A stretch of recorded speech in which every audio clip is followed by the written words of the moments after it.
Hello, subscribe করুন আমার YouTube channel Azad sir এবং বেল আইকনটি প্রেস করে দিন যাতে ভিডিও আপলোড করলে আপনি সবার আগে নোটিফাইড হন।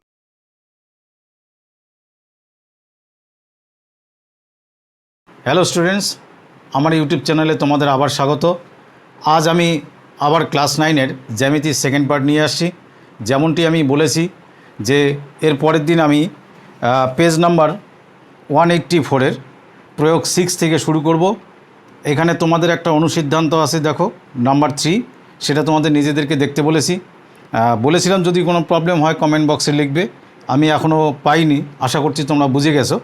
তো নাম্বার 6-এর প্রশ্ন দেখো, বলা আছে এবিসিডি একটি সামান্তরিক, এর অভ্যন্তরে বলা আছে সামান্তরিকের ভেতরে মানে এর অভ্যন্তরে পি যে কোনো একটি বিন্দু। আগে পড়ে নেই তারপরে বোঝাচ্ছি। প্রমাণ করি ত্রিভুজ এপিডি ও ত্রিভুজ বিপিসি এর ক্ষেত্রফল ইকুয়াল টু হাফ সামান্তরিক এবিসিডি এর ক্ষেত্রফল। চিত্রের সাহায্যে তোমাদের বিষয়টা উপস্থাপন করছি, তোমরা লক্ষ্য করো।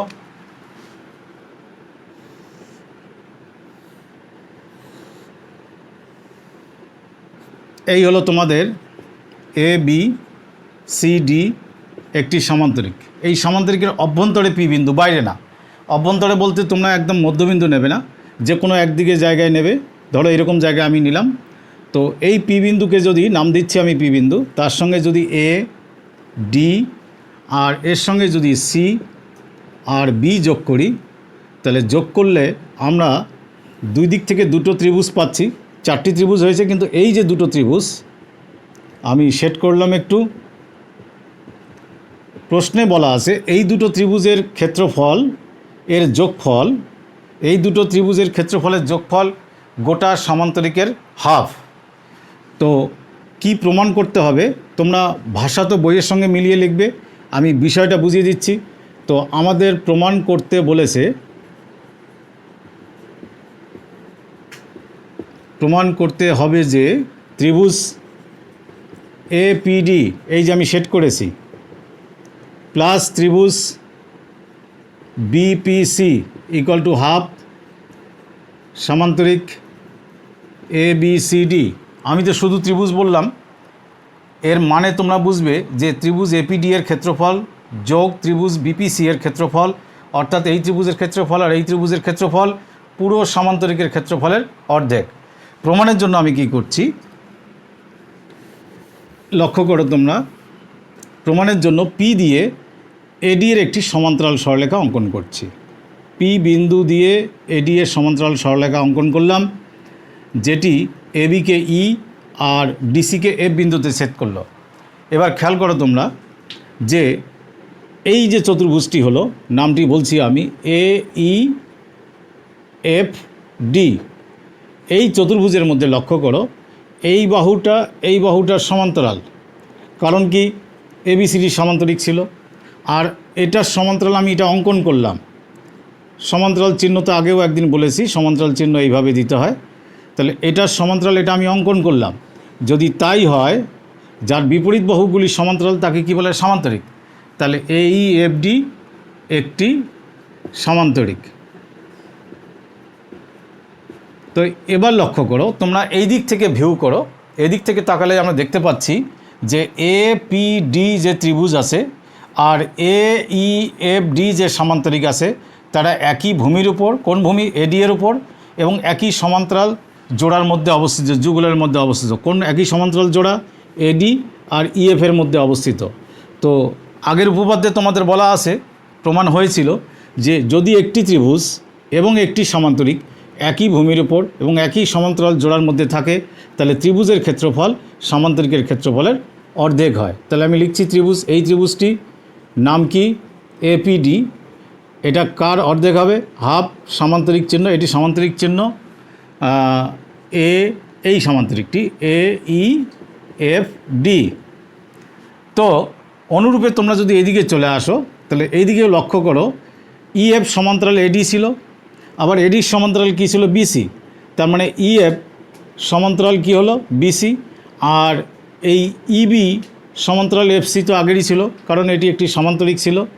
তাহলে আমি এটিকেও পাচ্ছি একটি সামান্তরিক। কী নাম? সেটির নাম হচ্ছে, এখানে লিখছি আমি ই বি সি এফ, অথবা তোমরা বলতে পারো বি ই এফ সি। এটিও একটি কি হলো, সামান্তরিক। আবারও আমি একবার বলে নিই কেন সামান্তরিক হলো। ইএফ সমান্তরাল বিসি, কারণ অঙ্কন অনুসারে এর সমান্তরাল এটা, আবার এর সমান্তরাল এটা, তাই ইএফ সমান্তরাল বিসি। আবার ইবি সমান্তরাল এফসি, তাহলে এটিও একটি সামান্তরিক। এবার তোমরা যদি এদিক থেকে লক্ষ্য করো যে এই আমার শেডেড যে ত্রিভুজ আছে বিপিসি, তারও ভূমি বিসি, আর এই যে আমি সামান্তরিক বললাম এতক্ষণ, তারও ভূমি বিসি, এবং এরা একই সমান্তরাল যুগলের মধ্যে অবস্থিত। তাহলে এই ত্রিভুজটি এই সামান্তরিকের অর্ধেক। নাম কি এই ত্রিভুজটির?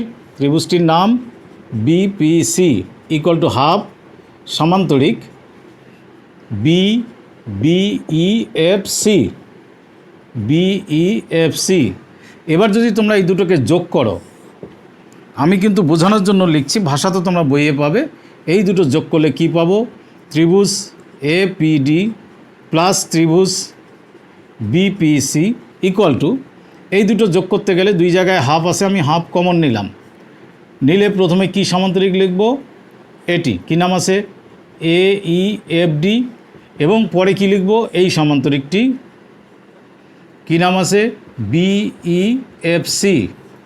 তো তোমরা লক্ষ্য করো যে এই দুটো সামান্তরিক মানের চিত্রে লক্ষ্য করো, এ ই এফ ডি আর বিইএফসি, তার মানে মূলত সেই পূর্ণ বড় সামান্তরিকটি কি নাম?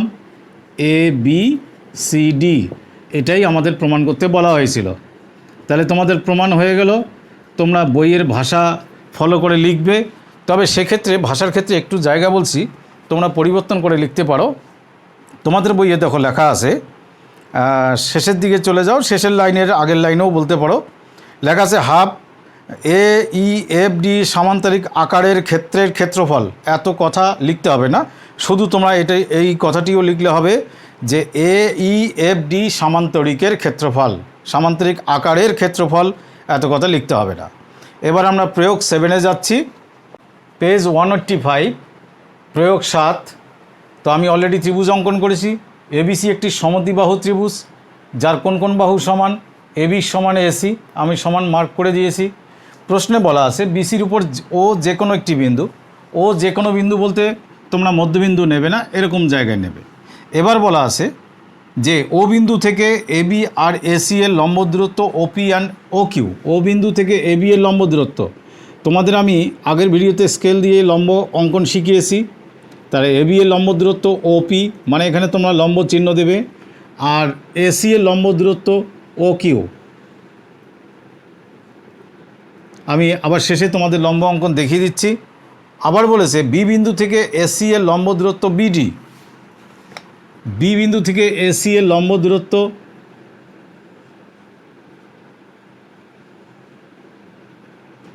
বিডি। প্রমাণ করতে বলছে যে OP plus O Q equal to BD. এটি মনে রাখো, এটিকে প্রমাণ করতে হবে। প্রমাণের জন্য আমি করলাম কি, ও আর এ যুক্ত করলাম, এ আর ও বা ও আর এ যুক্ত করলাম। তোমরা নিশ্চয়ই শিখেছো কোনো ত্রিভুজের ক্ষেত্রফলের সূত্র কি? হাফ ইন্টু ভূমি ইন্টু উচ্চতা। তা চলে আসি, আমি যদি ত্রিভুজ এ ও বি লিখি, তাহলে এর ক্ষেত্রফল এ ও বি, এই ত্রিভুজের ক্ষেত্রফল হাফ ইন্টু ভূমি। ভূমি মানে যার উপর লম্ব গিয়ে আপতিত হয় বা লম্বটা অঙ্কন করা হয় তাকেই ভূমি ধরা হয়। তাহলে এখানে ভূমি কোণটা এবি আর লম্ব কোণটা ওপি। এখানে একটি কথা আমি একটু বেশি লিখে নিই যে হাফ ইন্টু এবি, এবির পরিবর্তে আমি এসি লিখতে পারি, কারণ এবি আর এসি সমান, ইন্টু ওপি থাকলো, এটা মাথায় রাখবে।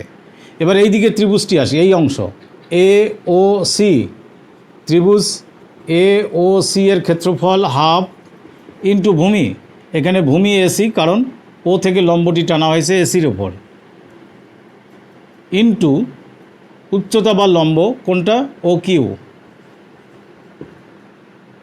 এবার আমি যদি পূর্ণ ত্রিভুজ এবিসি এর ক্ষেত্রফল বলি, গোটা ত্রিভুজ এ বি সি, তার ক্ষেত্রফল হাফ ইন্টু ভূমি এসি। কেন ভূমি এসি? কারণ এই বি শীর্ষবিন্দু থেকে এই ভূমির উপর লম্ব টানা হয়েছে। তখন তো বললামই যে যে বাহুর উপর লম্ব টানা হয় সেটি ভূমি, তাহলে আমাদের ভূমি এখানে কি এসি ইন্টু লম্ব বা উচ্চতা হচ্ছে কি বিডি। তো তোমরা চিত্র থেকে দেখতে পাচ্ছ যে ত্রিভুজ এবিসি হচ্ছে দুটি ত্রিভুজের সমষ্টি। কি কি? ত্রিভুজ এওবি প্লাস ত্রিভুজ এওবি প্লাস ত্রিভুজ এওসি, ঠিক কি না? এ বি সি এই গোটা ত্রিভুজ হচ্ছে এই ত্রিভুজটি এওবি আর এওসি তার যোগফল। তো এবিসি এর ক্ষেত্রফল এই লাইনটি আমি লিখছি half into AC into BD, আর এই দুটোর ক্ষেত্রফল হচ্ছে এই লাইন আর এই লাইন, তাই লিখছি আমি হাফ ইন্টু এসি, এই যে হাফ ইন্টু এসি ইন্টু ওপি প্লাস এওসি এর ক্ষেত্রফল হচ্ছে half into AC into O Q. তো এখান থেকে পাচ্ছি half into AC into BD equal two, দেখো হাফ এসি কমন যায় দুই জায়গার থেকে, তাহলে হাফ ইন্টু এসি কমন নিলাম, এখানে কি থাকে ওপি প্লাস ও কিউ। লক্ষ্য করো দুই দিক থেকে গুণ চিহ্ন আছে, এখানে হাফ হাফ কাটবে, এসি কাটবে, তাহলে অতএব বিডি ইকুয়াল টু আমি কি পেলাম ওপি প্লাস ও কিউ। এটি প্রমাণ করতে বলছে। লক্ষ্য করো উপরের দিকে তাকা, আমি লিখিয়ে রেখেছি যে BD equal to OP plus O Q. এই হলো 7 নম্বর প্রয়োগ। এবার আমরা আসব ওই পেজেরই 8 নম্বর প্রয়োগ। কোশ্চেনটি তোমরা বই খুলে পড়ে নাও এবং সঙ্গে সঙ্গে ভিডিওটি দেখো। এবারে ওই একই পেজে প্রয়োগ 8 প্রশ্নে বলা আছে এবিসি একটি সমবাহু ত্রিভুজ। তার মানে আমি এখানে লিখে নিলাম সমবাহু মানে তিনটি বাহুর সমান, AB equal to BC equal to AC. বলা আছে এর অভ্যন্তরে ও যে কোনো একটি বিন্দু, তা আমি কোনো মধ্যবিন্দু নিই, যে কোনো জায়গায় নিয়েছি। ও বিন্দু থেকে বাহুগুলির উপর লম্ব হচ্ছে প্রথমে ওপি, লম্ব অঙ্কন আরেকবার স্কেলে দেখাবো, তারপর ও কিউ, তারপরে ও আর। তো আমি লম্ব চিহ্ন দিয়ে নিই। আর কি বলেছে যে এ বিন্দু থেকে বিসি এর উপর লম্ব এডি, যেহেতু শীর্ষবিন্দু থেকে লম্ব, তার মানে এটি হলো গোটা ত্রিভুজের উচ্চতা। তো আমাদের প্রমাণ করতে বলছে যে ত্রিভুজের যে মানে পূর্ণ উচ্চতা এডি, সেটি হচ্ছে এই ছোট ছোট যে উচ্চতাগুলো আছে ও বিন্দু থেকে তাদের সমষ্টির সমান। অর্থাৎ আমাদের প্রমাণ করতে হবে AD equal to OP plus O Q plus O R. মনে রাখবে প্রমাণের জন্য আমি করছি কি বি এর সঙ্গে ও যোগ করলাম, সব শীর্ষবিন্দুর সঙ্গে যোগ করছি, ও এর সঙ্গে সি যোগ করলাম আর ও এর সঙ্গে এ যোগ করলাম। যোগ করলে লক্ষ্য করো ত্রিভুজটি তিনটি সমান ত্রিভুজে ভাগ হলো। কি কি? একটি হচ্ছে এই ত্রিভুজ, আর একটি লক্ষ্য করো এইদিকে এই ত্রিভুজটি, আর হচ্ছে এইদিকে এই ত্রিভুজ। লিখছি আমি সেই কথাটিই লিখছি। প্রথমে বড় ত্রিভুজ লিখলাম এ বি সি, তাকে তিনটি অংশে ভাগ করছি। ত্রিভুজ নিচেরটি আগে লিখি বিওসি প্লাস ত্রিভুজ এই দিকেরটি লিখছি ত্রিভুজ এওসি, আর এই দিকে ত্রিভুজটি লিখছি ত্রিভুজ এও বি। তো আগের প্রমাণের কনসেপ্ট থেকে তোমরা বলো ত্রিভুজ এবিসি এর ক্ষেত্রফল কী হবে? হাফ ইন্টু ভূমি, এখানে ভূমি কি এ থেকে লম্ব যেহেতু বিসির উপর পড়েছে তাই ভূমি হচ্ছে কি বিসি, আর লম্ব বা উচ্চতা হচ্ছে কি এডি। আর বিওসি ত্রিভুজের ক্ষেত্রফল কি হাফ ইন্টু ভূমি হচ্ছে বিসি ইন্টু বিওসির ক্ষেত্রফল ও থেকে লম্ব টেনেছি যে লম্বটি ওপি, আর এওসির ক্ষেত্রফল কি এসি হচ্ছে ভূমি আর ও কিউ হচ্ছে লম্ব, হাফ ইন্টু ভূমি এসি ইন্টু লম্ব ও কিউ। আর এও বি ত্রিভুজের ক্ষেত্রফল কি এ ও বি, এবি হচ্ছে ভূমি, ও আর হচ্ছে লম্ব, তাহলে হাফ ইন্টু ভূমি এবি ইন্টু লম্ব হচ্ছে কি ও আর। এবারে কি লিখছি লক্ষ্য করো, half into BC into AD, এদিকে কোনো পরিবর্তন নেই, এইদিকে half into BC into OP, এই পর্যন্ত কোনো পরিবর্তন নেই। এখানে হাফ ইন্টু এসি, এসির পরিবর্তে আমি নিশ্চয়ই বিসি লিখতে পারবো, কারণ এসি আর বিসি কি ইকুয়াল, ইন্টু ও কিউ। এখানেও একটা পরিবর্তন করব, হাফ ইন্টু এবি, এবির পরিবর্তন লিখব কি বিসি ইন্টু ওআর। তো বাঁদিকে যা আছে তাই লিখলাম, half into BC into AD equal to, এখান থেকে half BC half BC half BC common যায়, নিলাম half into BC into first bracket, কী কী বাকি থাকলো, এটা এটা আর এটা বাকি থাকলো, কি কি ওপি প্লাস এখানে বাকি থাকলো ও কিউ প্লাস এখানে বাকি থাকলো ওআর। তো এবার লক্ষ্য করে কী কী কাটাকাটি যায়, হাফ হাফ কাটবে, বিসি বিসি কাটবে, তাহলে থাকলো কি, এদিকে থাকলো এডি আর ওইদিকে থাকলো OP plus O Q plus OR. এটি তো প্রমাণ করার কথা ছিল, প্রুভড। প্রসঙ্গক্রমে বলি, তোমরা আবার ভাববে না যে এরকম শর্ট করে লিখলে হবে, একটু ভাষা দিয়ে তোমাদের লিখতে হবে, সেটা বইয়ে আছে, অসুবিধা হলে জানাবে। এবার হচ্ছে একটি ত্রিভুজের অভ্যন্তরে তোমাদের, ধরো আমি এই লম্বটি অঙ্কন করা ছিল না, আমি তোমাদের স্কেল দিয়ে লম্ব অঙ্কন শেখাচ্ছি। লক্ষ্য করবে কি করবে তোমরা, স্কেলের যে কোনো একটা বড় দাগকে এই বিসি বাহুর সঙ্গে মিলিয়ে নেবে এবং তার সঙ্গে ও বিন্দুটিও মিলাবে, যেখানে মিলবে, ধরো এখানে বিসির সঙ্গে মিলল কিন্তু ওখানে মেলেনি, এগিয়ে যাও, ও বিন্দু যেন টাচ করে আর এই লাইন যেন এর উপর দিয়ে চলে যায়। তখন যদি তোমরা এখান থেকে লাইন টানো, এটি কম্পাস দিয়ে লম্ব করলে যা হবে ঠিক একই রকম আসবে। তো এই গেল আমাদের 8 নম্বর প্রয়োগ। আমি আসছি পরের প্রয়োগে। উপপাদ্য 25, উপপাদ্য 25-এর হেডলাইন তোমরা বই থেকে পড়ো। তার আগে একটি বেসিক কথা বলে নিই। এই চিত্রটি ছিল উপপাদ্য 23, TH 23 মানে থিওরেম 23, যাকে বলে উপপাদ্য 23। আর এই চিত্র ছিল উপপাদ্য 24। এখন আসছি আমি উপপাদ্য 25-এ। তো বিষয়টি লক্ষ্য করো, যখন একই ভূমি আর একই সমান্তরাল যুগলের মধ্যে দুটো সমান্তরিক থাকবে, A B C D R A B E F, দুটো সমান্তরিক থাকলে তাদের ক্ষেত্রফল তোমরা দেখেছিলে, আমরা প্রমাণ করেছি তাদের ক্ষেত্রফল কি হয়, সমান, যখন দুটো সমান্তরিক হয়।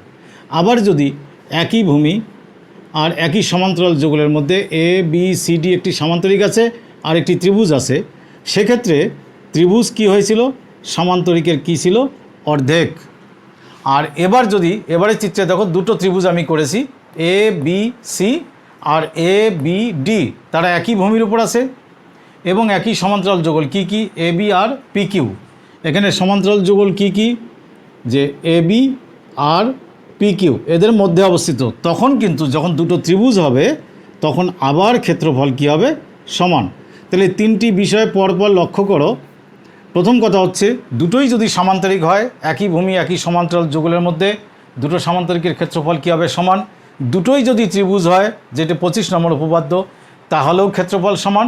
কিন্তু যদি একটি ত্রিভুজ একটি সমান্তরিক হয়, ত্রিভুজ সমান্তরিকের অর্ধেক। এটা তোমাদের অবজেক্টিভের কোশ্চেনে আসবে, সেজন্য আমি পাশাপাশি তোমাদের মনে করিয়ে দিলাম।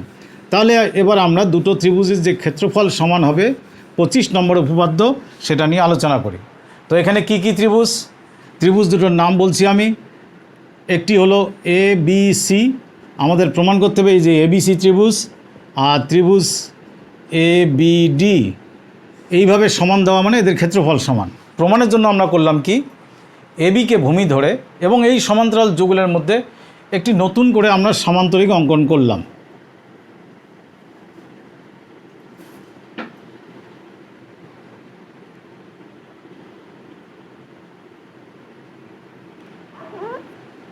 তার নতুন নাম দিলাম আমি এ বি ই এফ। তাহলে আমাদের নতুন সমান্তরিকের নাম কি, লিখে দিচ্ছি। আমরা সমান্তরিক অঙ্কন করলাম এ বি ই এফ। তো এবার লক্ষ্য করো যে A B E F AB ভূমির উপর এবং এবি পি কিউ এর মধ্যে অবস্থিত। আবার এই ত্রিভুজটিও, এই যে প্রথম ত্রিভুজটি আমি সেট করছি, এই ত্রিভুজ আর এই সামান্তরিক একই ভূমি একই সমান্তরাল যুগলের মধ্যে, তাহলে 24 নম্বর উপপাদ্য অনুসারে তাহলে ত্রিভুজ এবিসি সামান্তরিকটির কী হবে? অর্ধেক। কোন সামান্তরিক? A B E F. বুঝতে পারলে? এটি হচ্ছে কত নম্বর উপপাদ্য আমি ইউজ করলাম? উপপাদ্য 24 ইউজ করলাম। ঠিক একইভাবে আমরা যদি অন্য ত্রিভুজটি ধরি, এই ত্রিভুজটি, সেই ত্রিভুজের নাম এ বি ডি। এই ত্রিভুজ ও এবি ভূমির উপর অবস্থিত এবং এ বি ই এফ সামান্তরিকও একই ভূমি এবং একই সমান্তরাল যুগলে। তাহলে এই ত্রিভুজও কী হবে? Half সামান্তরিক A B E F. তাহলে প্রথম ত্রিভুজটি যে সামান্তরিকের অর্ধেক, দ্বিতীয় ত্রিভুজটিও সেই সামান্তরিকের অর্ধেক। তাহলে এই দুটো থেকে আমরা কি বলতে পারি? অতএব ত্রিভুজ A B C equal to ত্রিভুজ এ বি ডি। এটাই প্রমাণ করতে বলছিল, আমাদের প্রমাণ হয়ে গেল। তো বিষয়টি লক্ষ্য করো যে দুটো ত্রিভুজ যদি হয় একই ভূমি একই সমান্তরাল যুগলের মধ্যে, তাদের ক্ষেত্রফল কি হচ্ছে? সমান। এবার আমরা আসবো পরের প্রয়োগে। আমি এবার আসি 26 নম্বর উপপাদ্য, থিওরেম 26। 26 থিওরেমের হেডলাইন এরকম আছে, তোমরা বইয়ে মিলিয়ে নাও। সমান সমান ক্ষেত্রফল বিশিষ্ট ত্রিভুজগুলি একই ভূমির উপর এবং ভূমির একই পাশে অবস্থিত হলে তারা একই সমান্তরাল যুগলের মধ্যে অবস্থিত হবে। চিত্রের সাহায্যে বলছি। এখানে দুটো ত্রিভুজ করেছি, একটি হচ্ছে এ বি ডি আর একটি হচ্ছে এ বি সি। দেখো তারা একই ভূমির উপর এবং ভূমির একই দিকে মানে উপরের দিকে আছে, এবং এদের যদি ক্ষেত্রফল সমান হয়, অর্থাৎ শর্ত কি আছে? ত্রিভুজ এ বি সি এর ক্ষেত্রফল ত্রিভুজ এ বি ডি এর সমান। তাহলে আমাদের প্রমাণ করতে হবে যে আসলে তারা একই সমান্তরাল যুগলে আছে, অর্থাৎ ঠিক আগের উপপাদ্যের বিপরীত উপপাদ্য। একই সমান্তরাল যুগল মানে তোমরা যদি সি আর ডি যোগ করে আমাকে প্রমাণ করতে হবে যে না, এ বি আর সিডি কি সমান্তরাল। তাহলে আমাদের প্রমাণ করতে হবে যে এ বি সমান্তরাল সিডি। প্রমাণের জন্য আমি কি করছি? আমি সি থেকে এ বি এর ওপর একটি লম্ব টানছি।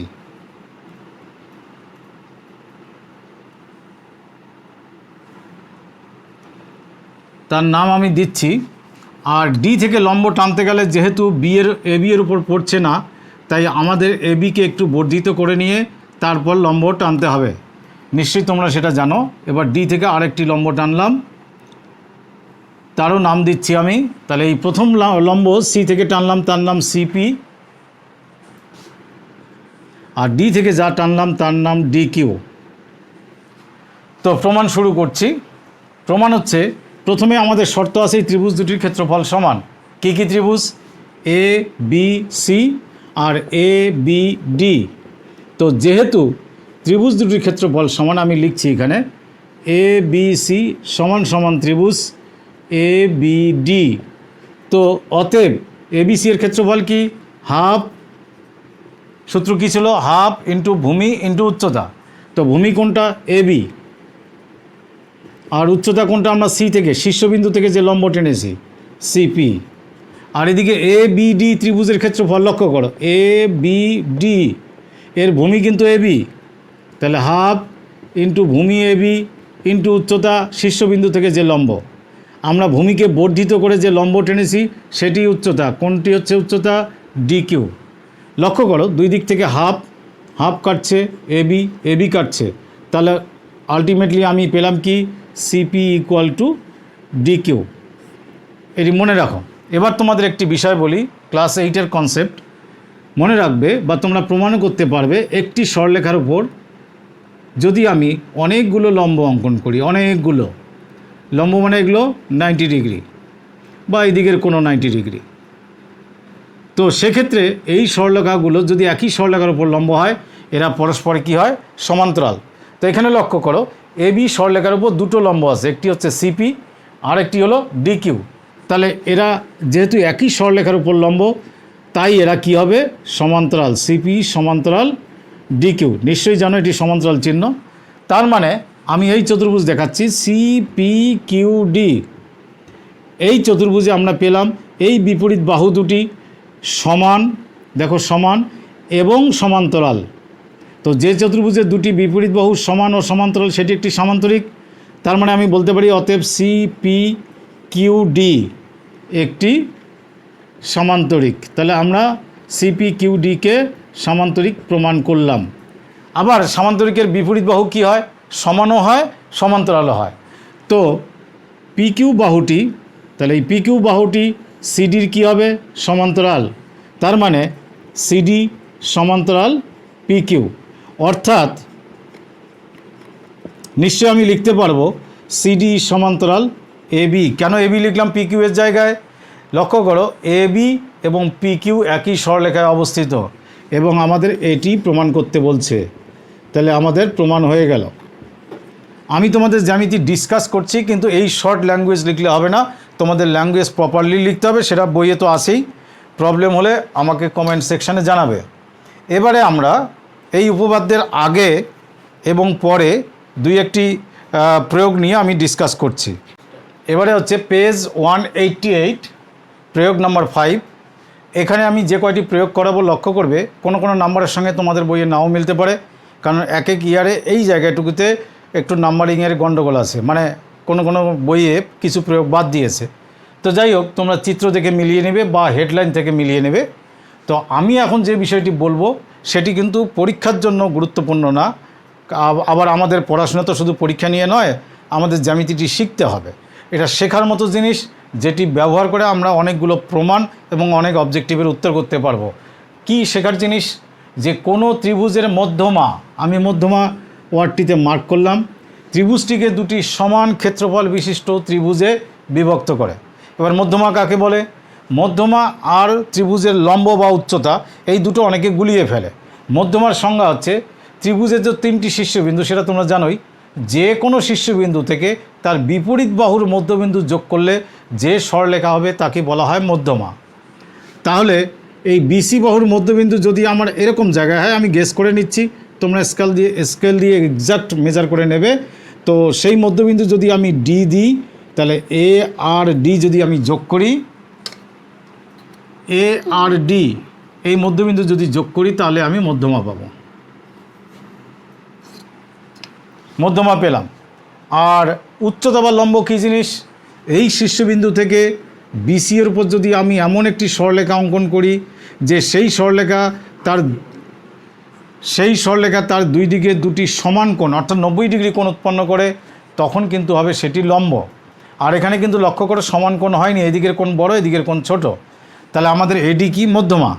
তো আমাদের প্রমাণ করতে হবে যে AD মধ্যমা দুটি সমান ত্রিভুজে বিভক্ত করেছে ত্রিভুজটিকে। কি কি ত্রিভুজ?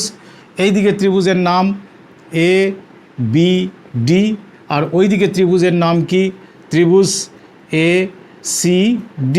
প্রমাণের জন্য আমি করব কি? এবার আমাদের লম্বও দরকার আছে, আমি লম্ব অঙ্কন করব। এখানে স্কেলের একটি দাগ মিলিয়ে নিচ্ছি, নিয়ে আমি লম্ব অঙ্কন করলাম। ধরে নাও এই লম্বের নাম AP। তো তোমরা লক্ষ্য করো, ত্রিভুজ ABD, এই ত্রিভুজটি যদি ক্ষেত্রফল বলি, ক্ষেত্রফলের সূত্র কি? হাফ ইন্টু ভূমি কি? BD ইন্টু লম্ব বা উচ্চতা কি আছে এখানে? AP। আবার এই দিকের এই হোয়াইট ত্রিভুজটির ক্ষেত্রফল, ত্রিভুজ ACD এর ক্ষেত্রফল হাফ ইন্টু এর ভূমি কিন্তু কি? DC ইন্টু এর লম্ব তো এখানে অঙ্কন সম্ভব, এই ডিসির উপর তো অঙ্কন করা সম্ভব না। আমরা ডিসিকে অর্থাৎ সিডিকে বর্ধিত করে AP লম্ব অঙ্কন করেছি। তাহলে এর ক্ষেত্রে লম্ব বা উচ্চতা কী হবে? AP। তো এখানে একটু পরিবর্তন করব, হাফ ইন্টু ডিসির পরিবর্তে BD লিখব, আর যা আছে তাই লিখব। কেন BD লিখলাম?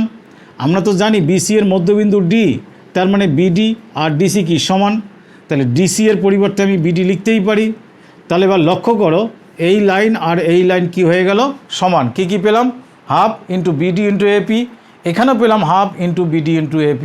তাহলে এই দুটো সমীকরণ বা এই দুটো সম্পর্ক থেকে আমরা পাচ্ছি মূলত এই ত্রিভুজের ক্ষেত্রফল এই ত্রিভুজের সমান, অর্থাৎ ত্রিভুজ ABD ইকুয়াল টু ত্রিভুজ ACD।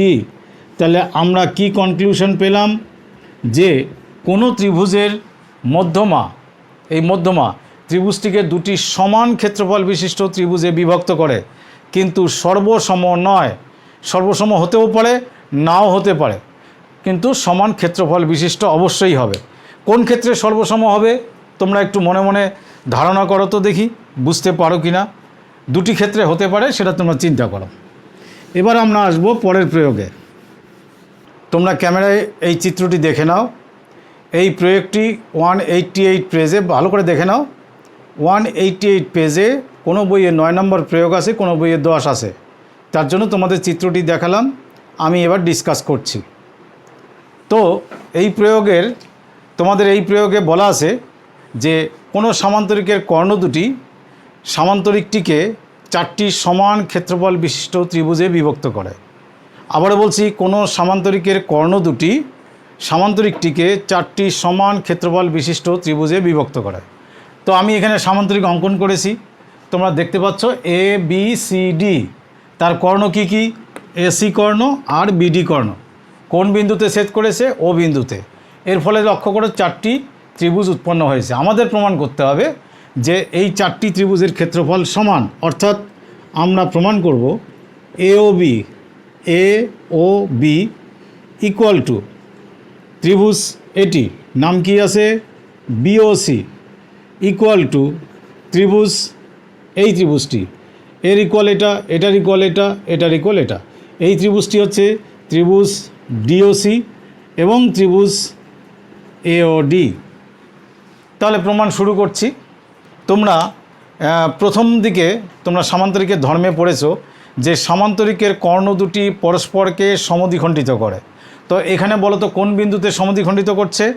ও বিন্দুতে এই কর্ণকে সমদ্বিখণ্ডিত করছে। তাহলে আমি যদি ভাবি এসি সরলরেখার ক্ষেত্রে ও বিন্দুটি কী বিন্দু? মধ্যবিন্দু।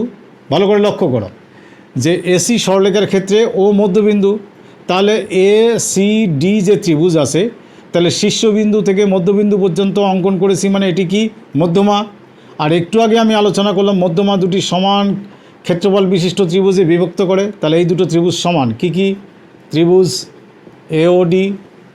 তাহলে ত্রিভুজ এওডি ইকুয়াল টু এই ত্রিভুজটি কি হচ্ছে? ত্রিভুজ ডিওসি। বুঝতে পারলে কথাটা? এবার তোমরা এই ত্রিভুজে চলে আসো। এই ত্রিভুজের ক্ষেত্রে এই বিন্দুটি হচ্ছে বিডি এর মধ্যবিন্দু।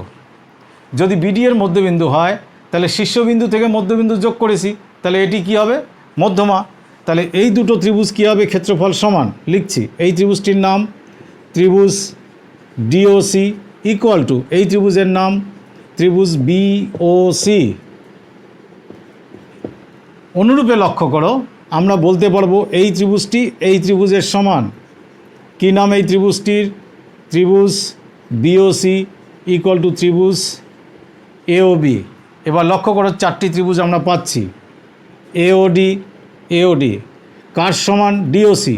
ডিওসি আবার কার সমান? বিওসির। ডিওসি কার সমান? ডিওসি বিওসি এর সমান। বিওসি আবার কার সমান? এওবি এর সমান। অর্থাৎ এখানে আমরা দেখতে পেলাম 4টি ত্রিভুজ, এদের ক্ষেত্রফল কি হলো? সমান। তার মানে সামান্তরিকের কর্ণ দুটি সামান্তরিকটিকে 4টি সমান ক্ষেত্রফল বিশিষ্ট ত্রিভুজে বিভক্ত করে। এবার আসছি আমি পরের প্রয়োগে। চলো তাহলে এবার পেজ নাম্বার 189।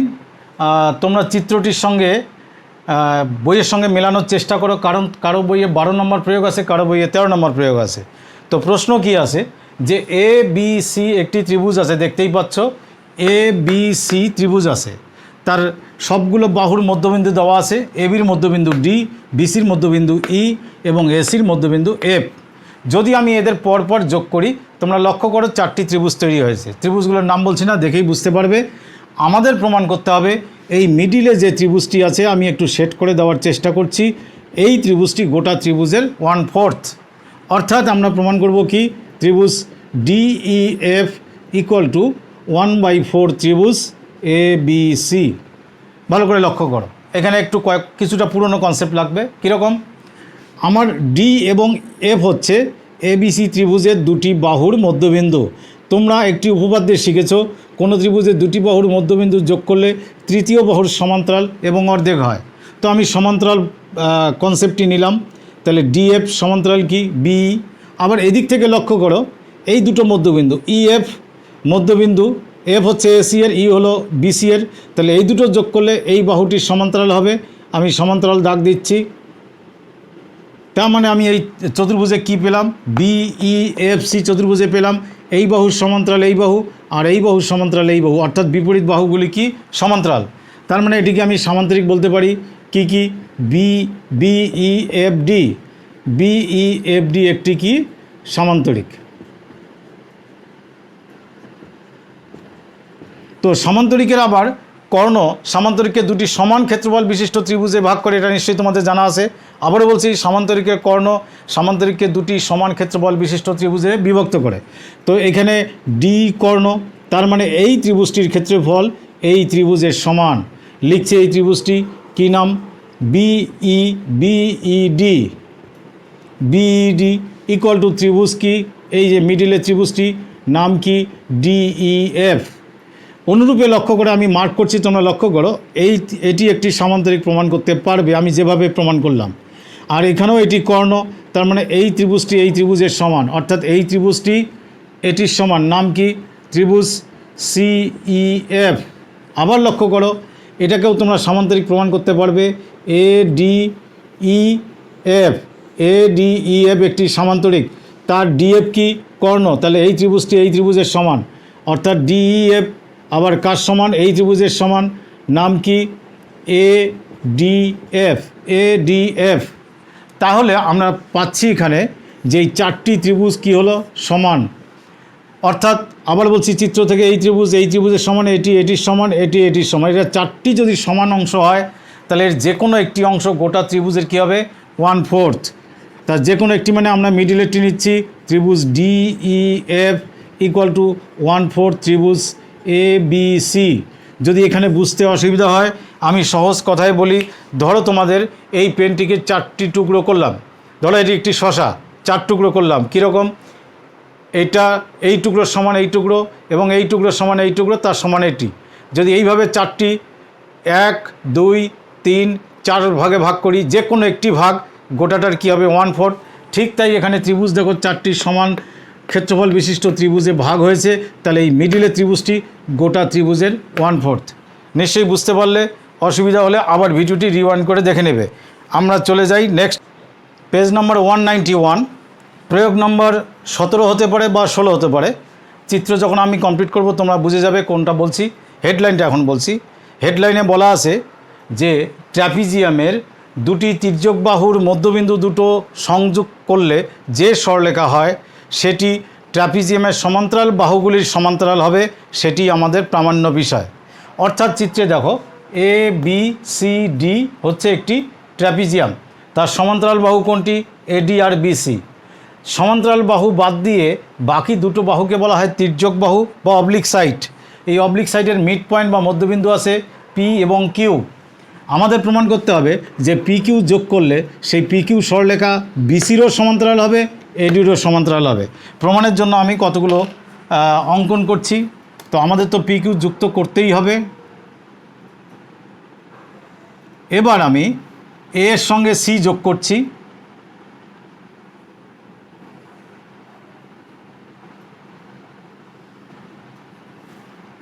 আর ডি এর সঙ্গে বি যোগ করছি।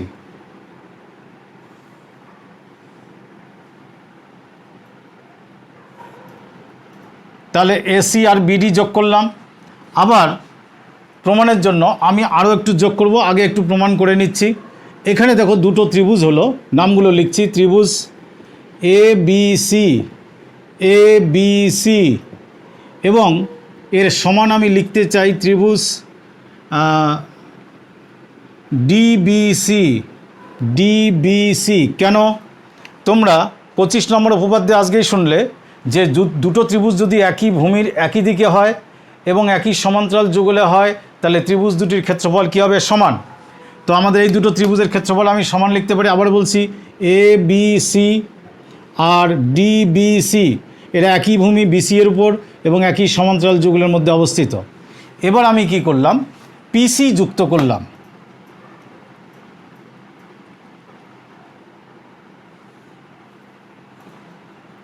পিসি যুক্ত করে আমি এখানে দুটো কথা বলতে পারি যে আমাদের সিপি হলো মধ্যমা, কারণ পি ছিল এবি এর মধ্যবিন্দু। তো আমি তো একটু আগে মধ্যমা বুঝিয়েছি, কোনো ত্রিভুজের যদি একটি বাহুর মধ্যবিন্দু আর শীর্ষবিন্দু যোগ করা যায় তাকে মধ্যমা বলে। তাহলে তোমরা লক্ষ্য করো, এ বি সি ত্রিভুজের সি হলো শীর্ষবিন্দু, পি হলো এবি এর মধ্যবিন্দু, তাহলে এটি মধ্যমা। মধ্যমা আবার কী করে? ত্রিভুজটিকে দুটি সমান ক্ষেত্রফল বিশিষ্ট ত্রিভুজে বিভক্ত করে। তার মানে এই যে বিপিসি ত্রিভুজ, আমি দাগ দিচ্ছি তোমাদের জন্য, এই ত্রিভুজটি গোটা এবিসি ত্রিভুজের হাফ। ত্রিভুজ বিপিসি হাফ অফ ত্রিভুজ কী হবে? এবিসি। ঠিক একই রকমভাবে যদি বিকিউ আমি যুক্ত করি, লক্ষ্য করো,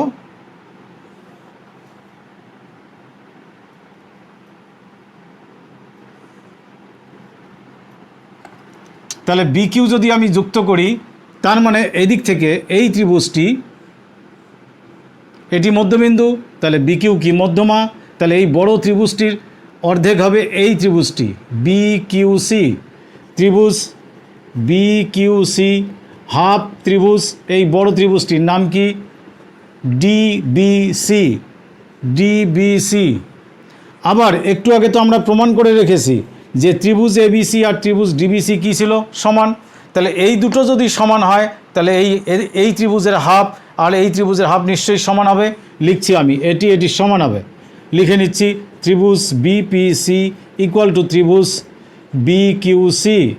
এবার তোমরা চিত্রে চলে আসো। আমি যে দুটো ত্রিভুজ সেট করেছি, ত্রিভুজ বিপিসি এবং ত্রিভুজ বিকিউসি, এই ত্রিভুজ দুটি সমান ক্ষেত্রফল বিশিষ্ট পেলাম আমরা। এরা একই ভূমির উপর অবস্থিত এবং ভূমির একই দিকে অবস্থিত। তাহলে 25 নম্বর উপপাদ্য অনুসারে তারা একই সমান্তরাল জোড়ার মধ্যেই থাকবে, অর্থাৎ বিসি আর পিকিউ কী হবে? সমান্তরাল। তার মানে পিকিউ সমান্তরাল কী হবে? বিসি। আবার বিসি সমান্তরাল কী ছিল? এডি।